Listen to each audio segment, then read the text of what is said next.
Começa agora na Vibe Mundial, programa Café com Sexologia. Falando sobre sexualidade, saúde mental e relacionamentos de casais.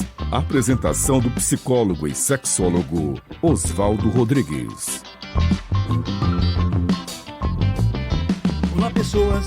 Eu quero dar as boas-vindas a você que quer melhorar sua vida sexual, sua vida de casal, a sua saúde mental.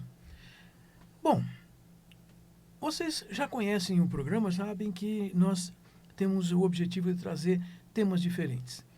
Temas diferentes e muitas vezes a partir da voz de pesquisadores e pessoas que andaram estudando com mais afinco, mais diretamente, alguns assuntos que a maior parte das pessoas, ou até dos outros pesquisadores, nunca vai estudar. Aqui do meu lado eu tenho o Felipe Vaz. Ele é um dos professores, dos que cuidam da orientação de monografias no nosso curso de especialização em sexologia aplicada do Impassex, o Instituto Paulista de Sexualidade. E a razão dele estar aqui hoje é porque nós temos é uma psicóloga, doutora, vamos chamar assim, né? Mas ela fez o nosso curso de especialização e ela trouxe um assunto muito importante. E eu quero dar as boas-vindas à Karen Gama, que também traz assuntos. Como é que é? Felipe, obrigado por ter vindo hoje com a gente aqui discutir com a Karen. E o que ela vem falar aqui com a gente? Oi, Oswaldo, tudo bem? Queria agradecer novamente pelo convite, estar aqui com vocês mais uma vez. Agradecer a Karen por ter topado aqui conversar com a gente também.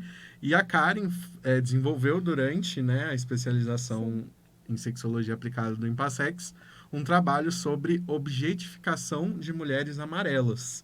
Exatamente. E aí é um tema que a gente já começa com algumas dúvidas, alguns questionamentos, Verdade. né? O que seria isso? O que é objetificação? O que é mulher amarela, O que é mulher amarela? Se você puder explicar pra gente. Não, claro. Eu pensei muito nesse tema e por que a palavra objetificação?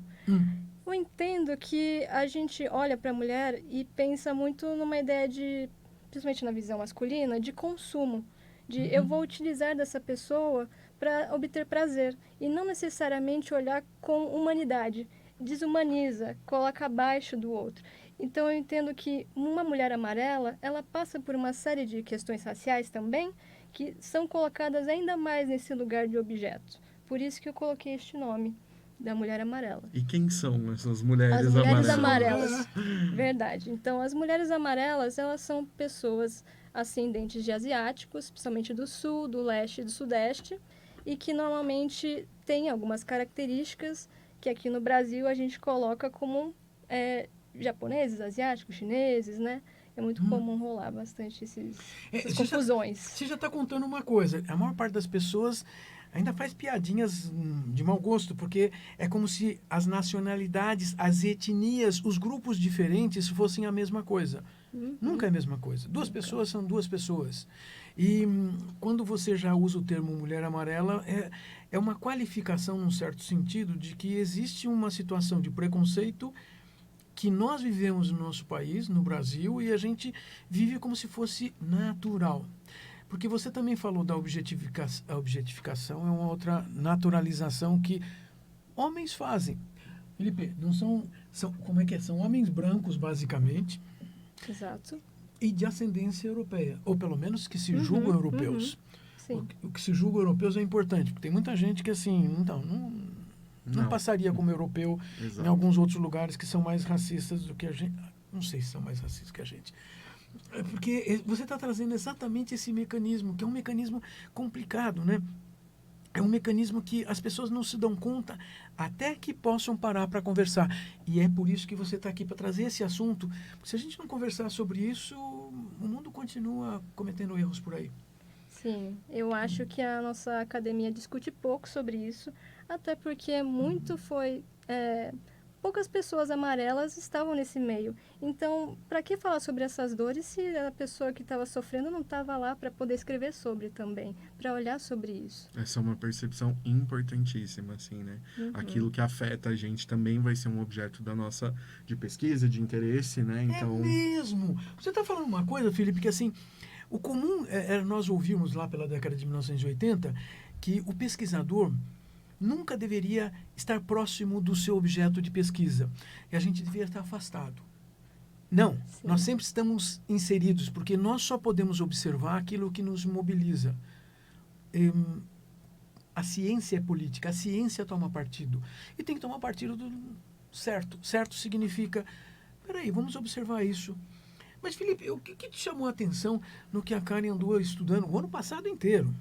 Foi um caminho muito interessante que a gente fez durante o ano passado também com esse trabalho, porque é um tema que, como ela falou, a gente teve muita dificuldade no começo de encontrar alguns materiais para poder trazer e fazer essa discussão. Né? Acho que esse foi uma das principais dificuldades que a gente teve, né, para realizar essa pesquisa, mas é um tema de tanta importância que precisa ser desenvolvido, né? Então fomos atrás de referências em outra língua, né, Karen? Para a gente poder, em inglês, para a gente poder trazer um pouco dessas perspectivas para cá. E eu queria, falando um pouco sobre essa questão, né, que a gente está falando sobre mobilizar, o que te motivou a fazer essa pesquisa? Bom, primeiramente, a gente acabou de passar pela Covid. E nesse período, rolou muita violência contra a comunidade amarela. Sim. Vocês estão ouvindo isso? Isso é importante, porque cada um de nós fica fechado no seu próprio mundo, da própria perspectiva. Eu vou te ser sincero, eu estou ouvindo isso pela primeira vez desse jeito. E olha que andei estudando vários textos publicados na China, por exemplo, mas era a China sobre a China, e você está contando de outra forma. Sim, nesse período a gente sofria muita violência, coisas pequenas, mas já poderia ser considerado como violência. Tenho conhecidos que apanharam na rua, por exemplo, porque culpabilizavam pelo motivo de ter acontecido a Covid-19. Não quiseram entrar no elevador comigo por conta disso também, achando que eu também poderia transmitir a doença. Então, rolou muito dessas agressões e microagressões. Então, esse período foi um período que eu quis me aletrar mais. Eu queria entender mais por que estavam me colocando nesse lugar de racializado. Porque, na verdade, eu sou nipo-brasileira, meu pai é brasileiro e minha mãe é japonesa. E minha mãe sempre falou, você é branca, imagina. Só que lá fora, eu percebia que não. Eu era tratada diferente. Existia uma relação de poder diferente. Então, eu comecei a ler mais sobre isso, entender mais que, na verdade, eu participo de uma comunidade racializada. Eu sou uma pessoa amarela. Então, eu entendi que seria importante estudar sobre isso, poder produzir conteúdo sobre isso para que outras pessoas também refletissem sobre o assunto. Gostei disso, porque essa motivação permite organizar um corpo de conhecimento para que outras pessoas possam começar a entender. Eu não acredito que simplesmente as pessoas vão, já ouvi, agora já estou resolvido. Não. Preconceito é uma coisa complicada, é uma coisa muito arraigada no nosso ser. Por mais que a gente faça esforço, a gente leva décadas para poder superar algumas circunstâncias de preconceito. Prestem atenção. Não achem que a gente supera de um dia para o outro. Mas nós estamos começando. E agora eu queria que você falasse um pouco mais sobre a questão dessa objetificação mesmo em si, né? Então, destinada a esse grupo de mulheres amarelas. Bom, eu entendo que essa objetificação acontece muito em microagressões, como eu te falei. Dentro dessas microagressões, é possível colocar a mulher nesse papel de mito da minoria modelo. Não sei se você já ouviu falar. Como é que é isso, mito da minoria? Explica pra gente. Explica. Olha, ouçam. Sim, no New York Times, há muitos anos atrás, fez um artigo falando sobre como as pessoas amarelas eram ótimas na parte de trabalho, inteligentes, submissas, e justamente para diminuir outras comunidades, as negras e as indígenas. Principalmente nos Estados Unidos estava acontecendo essa questão, né? E então, a gente também colocou dentro dessa pesquisa, viu que existia uma relação, como as mulheres eram vistas. As mulheres eram colocadas como ótima opção para casamento, uma mulher submissa, inocente, inteligente, que obedeceria tudo que o marido faria. E traz um pouco dessa ideia de objetificação. E eu entendo que isso... E você está falando disso, e tem outra coisa que permeia a nossa cultura, porque tem uma figura tradicional, bom, eu penso tradicional japonesa, que é a geisha, e que a gente assim fica imaginando que então é aquela mulher que faz tudo. Exatamente. E não é bem assim, né? Nem a geisha. Não, a geisha é totalmente diferente. A geisha é uma artista. Ela precisa ser uma pessoa que estudou muito, tem que saber dançar, tem que saber cantar, uma série de habilidades artísticas E de conhecimento, porque elas também discutem. são ótimas para conversar também, sim. Olha só. Então eu tô certo, porque assim, a gente vive aqui no Brasil pensando que a geisha. É uma espécie de prostituta, o que, na verdade, não necessariamente trabalha com a parte do... Envolve o sexo também, caso ela queira. Mas não é essa a questão. Não. A ideia é função entreter, dela- porque ela é uma artista. A função dela na comunidade tradicional japonesa era outra, era isso. Olha, mas você percebe que assim, desculpa, assim, na minha infância eu ouvia coisas assim. Eu já contei para ela antes, assim, eu vivi numa cidade que tinha uma comunidade japonesa bastante grande. Eu tinha, então, os amigos de escola, mas da onde nós ouvíamos as informações não eram dos japoneses, eram dos outros que preconceituavam de uma maneira complicada. Felipe, era difícil, viu? Essa observação ela é muito importante, Oswaldo, porque a gente vai vendo como nós vamos construindo as ideias que a gente tem a respeito do outro, né? Então, assim, como isso é passado, às vezes, de geração em geração, essas ideias que são difundidas ali no meio que a gente está, e eu não tenho como não falar disso, porque a Karen também falou sobre isso no trabalho dela, que a mídia também representa um papel importantíssimo nessa questão da objetificação, nessa construção a respeito dessas mulheres, né? Foi uma das coisas que você discutiu no seu trabalho também. Sim, ela perpetua muito uma ideia mesmo de hipersexualização, de submissão também. Acho que toda essa ideia de uma boneca de porcelana que as pessoas chamam, né?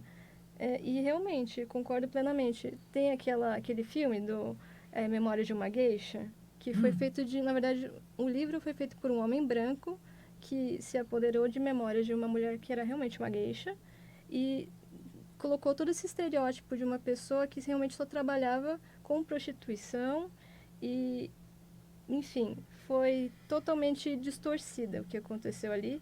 E esse filme ganhou muito sucesso e realmente perpetuou ainda mais essa ideia de que as geishas eram pessoas voltadas só para isso.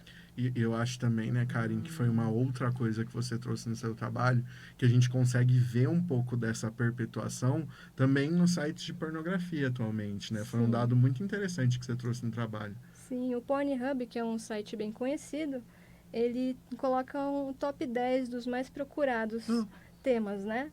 As palavras-chave.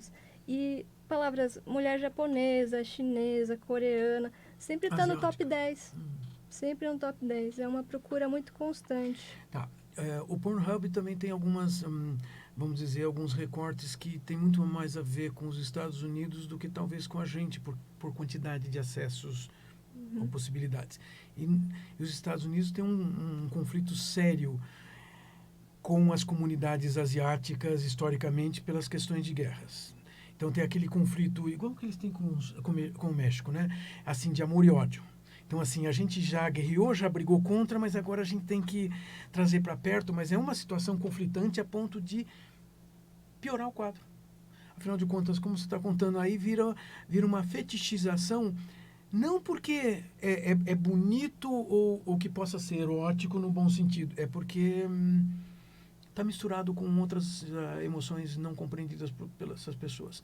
E nós, de novo, estamos falando de homens, porque a maior parte das pessoas que acessam, sim, são homens brancos. É complicado. E, Felipe, você falou de uma coisa, né? O quanto que a mídia, e nós estamos no meio de mídia aqui, nós estamos fazendo uma coisa que é contrário ao caminho tradicional que tinha acontecido, que tem acontecido. Quer dizer, hoje nós estamos aqui tentando discutir e trazer uma outra possibilidade. Ei, como é que nós desconstruímos isso? Bom, vamos conversar sobre como isso foi montado nesta cultura, historicamente, ao longo das décadas. E qual é a finalidade mesmo? Ou como é que a gente faz para sair disso?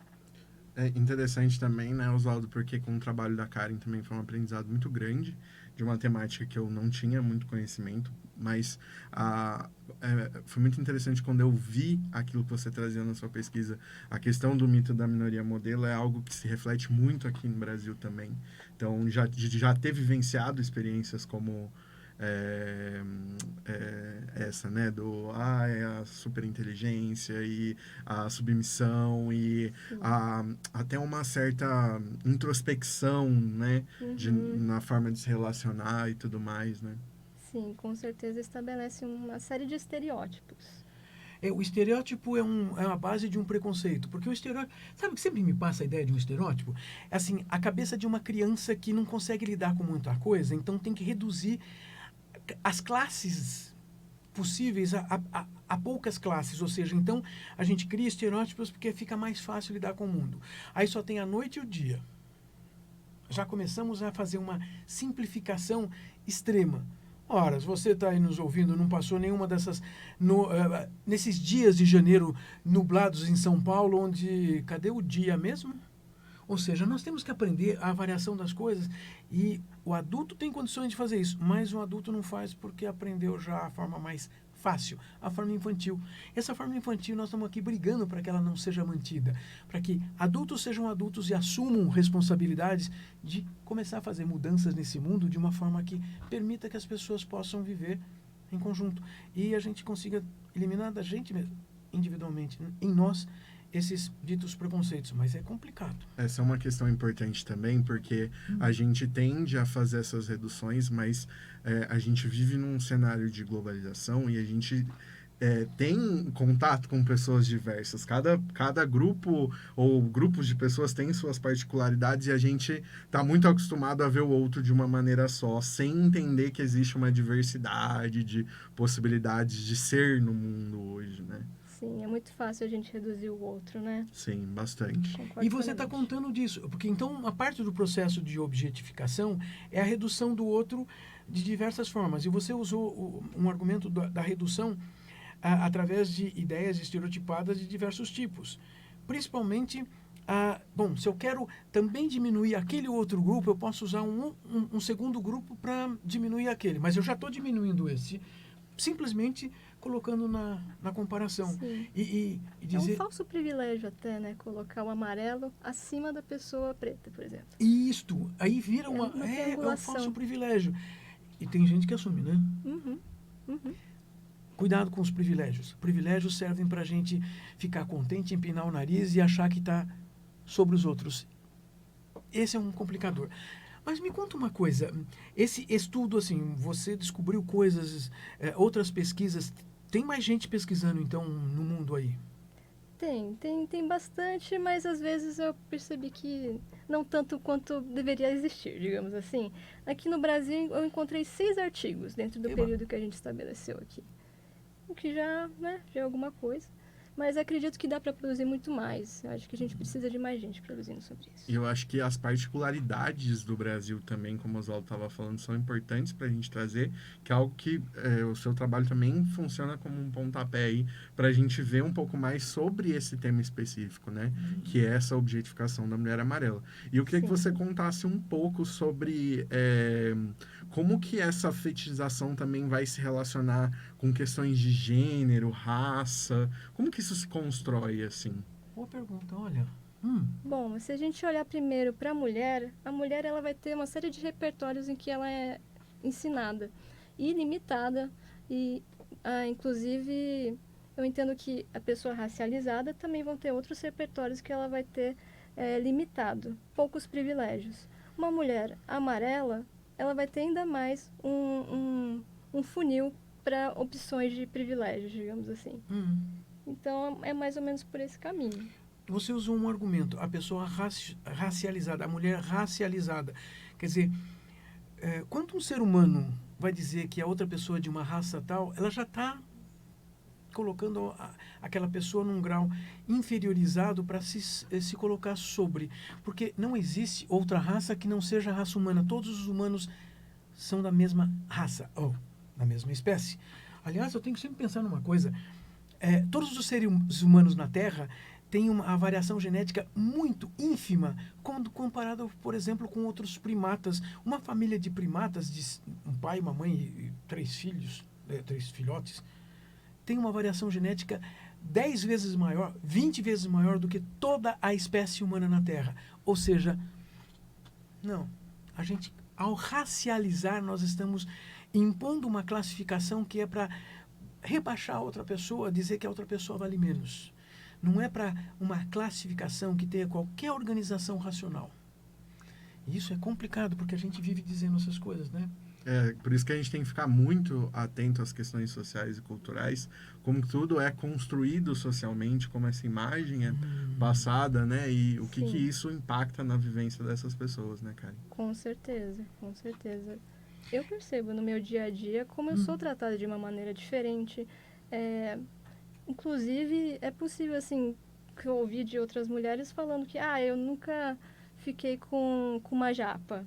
Como se ficar com uma pessoa racializada fosse uma experiência exótica, uma experiência diferente. Esse outro é colocado nesse lugar, de né? consumo. Exato. Um objeto. De objeto. Uhum. Exatamente.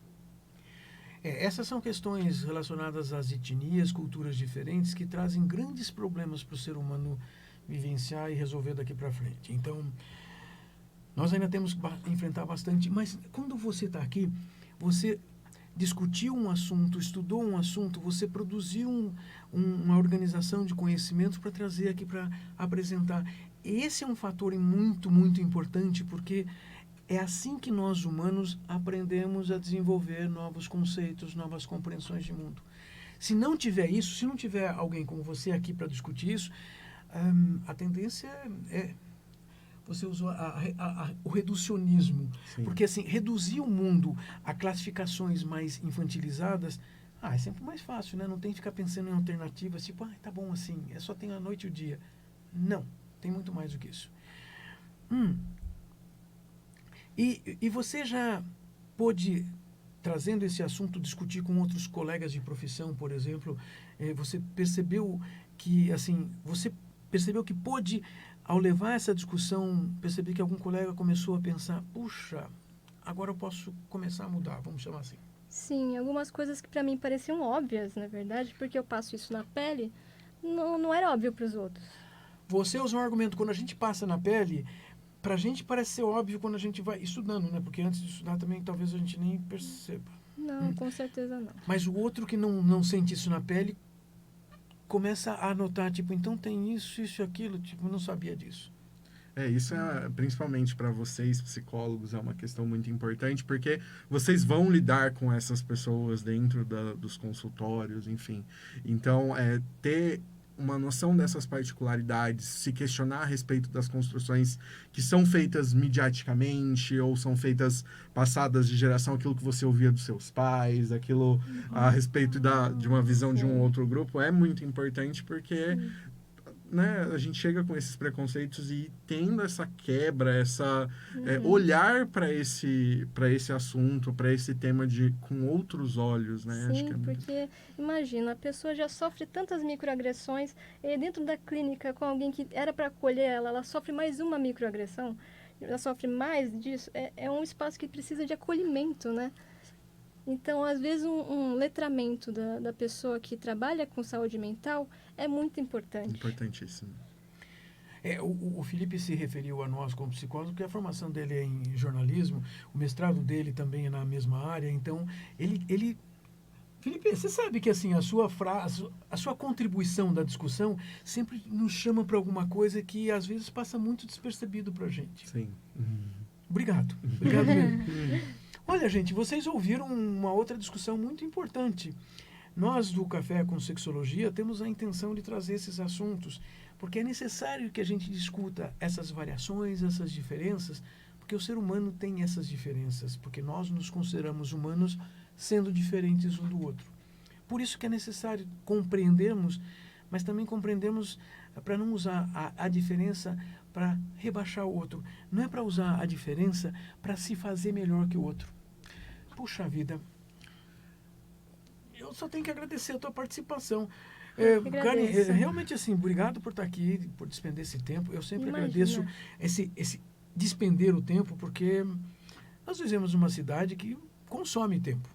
Mas é importante você estar aqui. Obrigado. Obrigado. Eu Beth. que agradeço a oportunidade, Osvaldo, Felipe. É muito bom estar com vocês aqui. Foi um prazer receber você, Karen. Também aproveitar para fazer o convite para todo mundo que queira ver mais trabalhos a respeito da área de sexualidade, pessoas que queiram estar por dentro de discussões atuais a respeito da área de sexualidade, participar do SINSEX, Congresso Internacional Multidisciplinar em Sexualidades, São Paulo, 8, 9 e 10 de maio, inscrições no site do Impassex, impassex.com.br. Ótimo. Bom, bem lembrado. Claro, nosso Obrigada, reconhecimento para muito você guardar a obrigada. informação e guardar aqui. Obrigada, Olha, querido. é bastante importante. Ai, Obrigado, muito gente. obrigada. Estamos aqui todos os domingos, sim, domingos às 20h30, na Rádio Vibe Mundial. Lembrem que vocês também encontram esses programas, todos os episódios, sejam no YouTube da Rádio Mundial, seja no YouTube do Impassex, do Instituto Paulista de Sexualidade, e no Instagram do Café com Sexologia. Muito obrigado a todas as pessoas que participam, que mandam mensagens, que pedem que a gente fale de determinados temas e assuntos. Participem também, estamos sempre abertos a gente ter essas informações. Até mais, gente.